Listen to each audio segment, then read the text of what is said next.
বাঙালির ১২ মাসে ১৩ পার্বণ, আর সেই পৌষের সংক্রান্তিতে পিঠে পুলির চল রয়েছে বাঙালি সমাজে।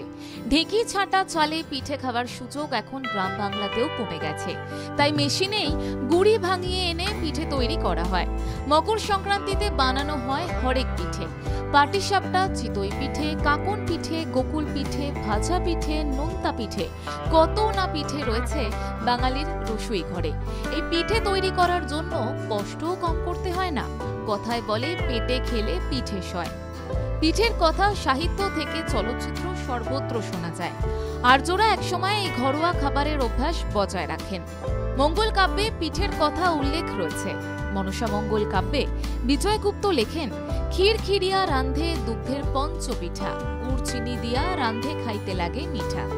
চণ্ডীমঙ্গল কাব্যে কবি মুকুন্দরামের লেখনীতে পিঠের বর্ণনা পাওয়া যায়। সেখানে উল্লেখ রয়েছে, নির্মাণ করিত পিঠা বিশা দরে কিনে আটা, খণ্ড কিনে বিশা ৭-৮। যুগ যুগ ধরে বাঙালির রসনা তৃপ্ত করা পিঠের অন্তর্মহলে যার সবার আগে ডাক পড়ে তা হলো মাটির সরা।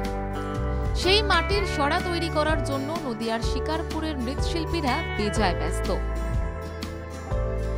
এই মাটি তৈরি করা হচ্ছে, এখন পিঠের সাজ তৈরি করা হচ্ছে। এটা মোটামুটি খারাপ নয়, কিন্তু এবার তৈরি করা দিনে মানে শরীর গতি নিকে, তারপরে মাটির অভাবে অনেক সময় হয় না, হয়ে ওঠে না, কিন্তু চাহিদা আছে। পৌষ সংক্রান্তিতে বাঙালির ঘরে ঘরে পিঠে তৈরি হয় না এমন বাড়ি খুব কমই রয়েছে। আর পিঠে তৈরি করতে দরকার হয় মাটির সরা। এই সরা কিনতে মঙ্গলবার সকাল থেকে শিকারপুর গ্রামে বহু মানুষ ভিড় জমান। শিমুরালী স্টেশন থেকে ৫ কিলোমিটার দূরে রয়েছে শিকারপুর গ্রাম। এই গ্রামের প্রায় ৪০টিরও বেশি পরিবার রয়েছে যারা ১২ মাস মাটির তৈরি বিভিন্ন আসবাবপত্রের কাজ করতেন।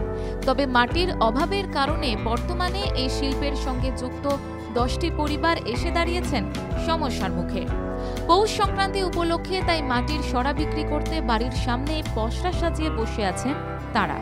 আগের তুলনায় বেড়েছে মাটির তৈরি সরা বিক্রি। মৃৎশিল্পীরা মনে করছেন, পেটুক সমাজের কাছে এই মাটির সরায় তৈরি পিঠের কদর এখনো রয়েছে। এখানে এসেছিলাম তোমার এই পিঠে করানোর জন্য খোলা নিতে। কারণে বানানো হয় এটা পার্বণ, আমাদের হিন্দুদের একটা পার্বণ। এই পার্বণে আমাদের আজকের দিনে পিঠে করাতে হয়। পিঠে ৩-৪ রকমের হবে, কিন্তু এই খোলাটাই শুধু খোলার পিঠে হবে। আশা করা হচ্ছে স্বাদ বৈচিত্র্যের পরম্পরা বজায় রাখতে আগামী দিনে মাটির সামগ্রীর বিক্রি বাট্টা আরও বাড়বে। ব্যুরো রিপোর্ট, বাংলা জাগো।